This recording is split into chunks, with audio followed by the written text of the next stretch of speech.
Wokolo, wokolo, encore, wokolo et...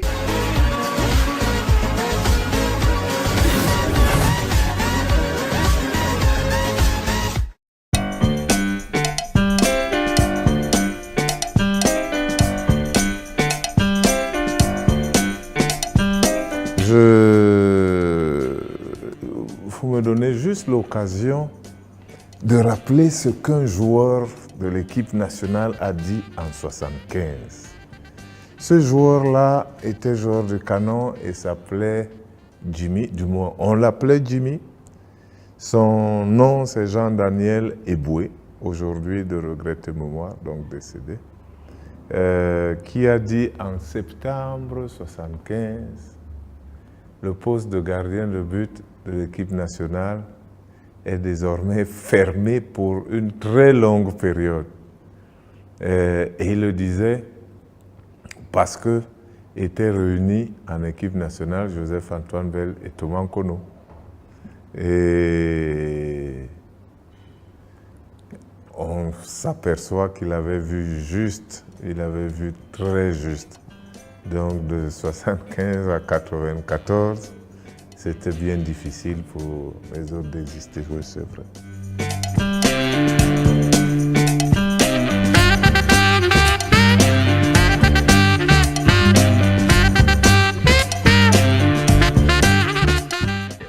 Claude Leroy vient à Marseille.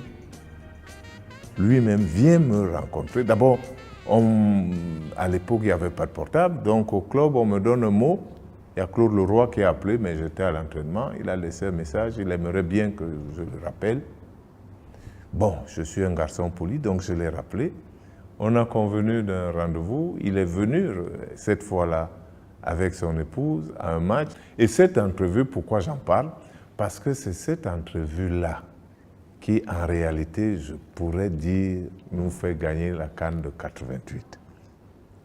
Parce que le roi me voit et m'explique que, premièrement, il montre qu'il est un type honnête, il vient s'excuser du malentendu qu'il y a entre nous et m'avoue que oui, il était à Marseille en 85, mais qu'il ne m'a pas vu, qu'il s'était contenté de rencontrer le secrétaire général du club qui s'appelait Jean-Pierre Bernès, lequel Bernès a défendu les intérêts marseillais en lui disant « mais nous, on a besoin de notre joueur, le Cameroun a 2 gardiens, prenez donc l'autre, ça ne coûte rien, laissez-nous le nôtre, nous, on a besoin de points et donc on ne veut pas qu'il soit absent, on ne souhaite pas qu'il soit absent, mais au lieu de dire que Marseille ne veut pas le libérer, il vaut mieux que ce soit le choix de Leroy. Voilà, donc voilà Leroy qui m'explique ça. Et il me dit, j'ai fait une erreur, parce que c'est vrai, je ne t'ai pas vu, je ne t'ai rien dit, et je me suis entendu avec Bernès, je l'ai cru.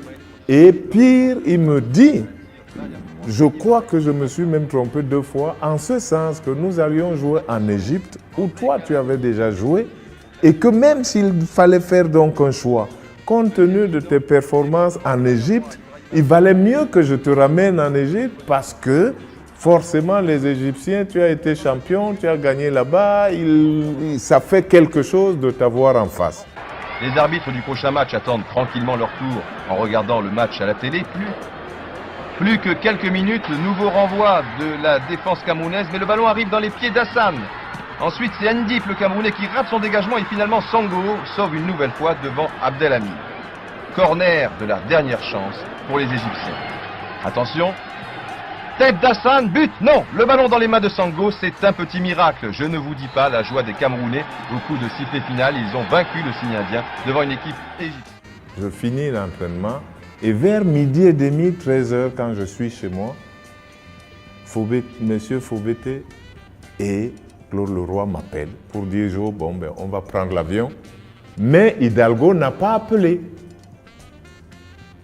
Monsieur Faubete me dit « bon, mais Jojo, je t'ai mis un prepaid, donc un billet, au cas où il te libère ». C'est là que mon sang n'a fait qu'un tour et que je leur fais la promesse de venir au Maroc. Parce que je dis que si Beckenbauer entraîneur de l'Allemagne, avait appelé pour Karl-Heinz Foster, joueur allemand de l'OM. Je ne suis pas sûr qu'Hidalgo aurait oublié de le rappeler. Donc je me suis senti froissé qu'on n'ait pas rappelé le roi, que je ne voyais pas comme blanc, mais comme entraîneur de l'équipe nationale, comme représentant mon pays. On ne l'a pas rappelé et j'ai été beaucoup trop froissé et j'ai donné ma parole avant même de parler aux dirigeants de l'OM. Je leur ai dit, je viendrai, je vais jouer cette CAN. C'est comme ça que je vais donc, à partir de ce moment-là, regarder quel est le programme de la CAN, quel est le programme de l'OM, et je regarde où sont les compatibilités et les incompatibilités.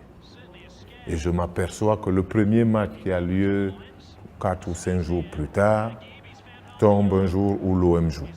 Bon, je dis, je peux faire l'impasse, je ne jouerai pas le premier match, mais ensuite, tous les autres matchs ne se jouent plus le même jour. Et je me charge de regarder avec les compagnies aériennes, et voilà. Voilà donc comment je vais jouer 8 matchs dans les 13 prochains jours. Parce que je joue avec l'OM un mardi, le mercredi matin je prends l'avion, je joue mercredi soir, mercredi après-midi avec le Cameroun, je prends l'avion jeudi matin pour revenir à l'OM, jouer le match le vendredi ou le samedi, repartir dimanche matin pour jouer avec les Lions dimanche après-midi, et ainsi de suite jusqu'en finale. There's certainly a possibility of a penalty just prior to that chance when Kayuch seemed to be tumbled as the ball ran past him. Yeah, I like Kayuch. I think he's a hard-working lad. He's quite clever on the ball. Omambik, Makinaki. Oh, this is good skill by him. Didn't have too many colleagues inside that Moroccan penalty area. Il faut savoir que le football est un travail une activité tellement concurrentielle. On parle d'équipe, mais à l'intérieur de l'équipe, vous avez une concurrence, une compétition encore plus grande que celle que vous avez avec des adversaires. Parce qu'aucune équipe n'a 11 joueurs. Toutes les équipes ont potentiellement 30 joueurs.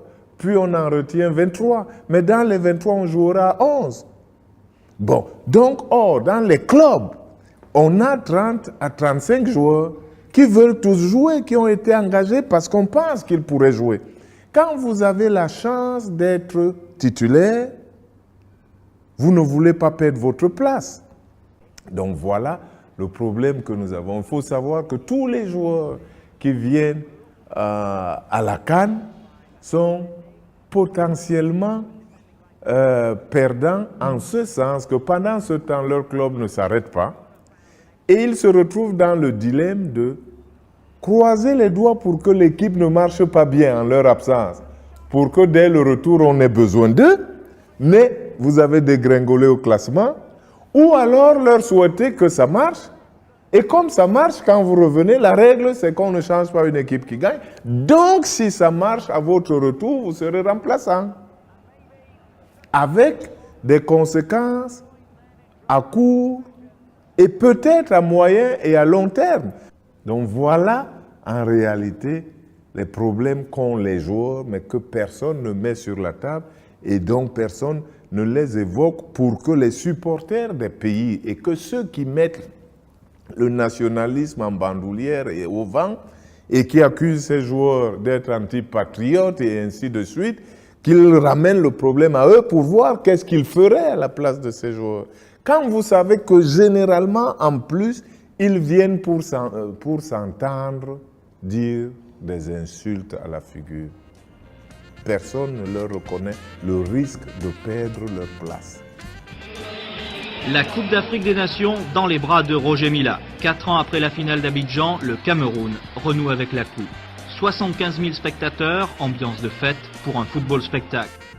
Je pense qu'on peut amener la compétition au mois de juin.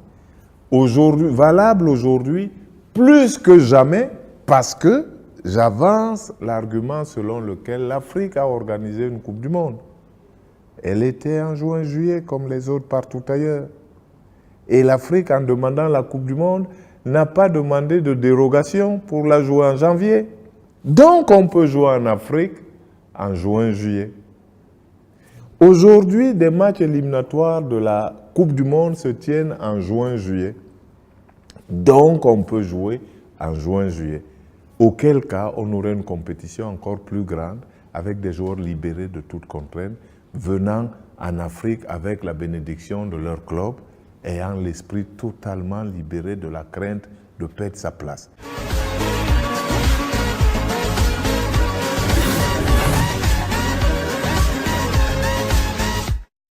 Wokolo, encore, wokolo,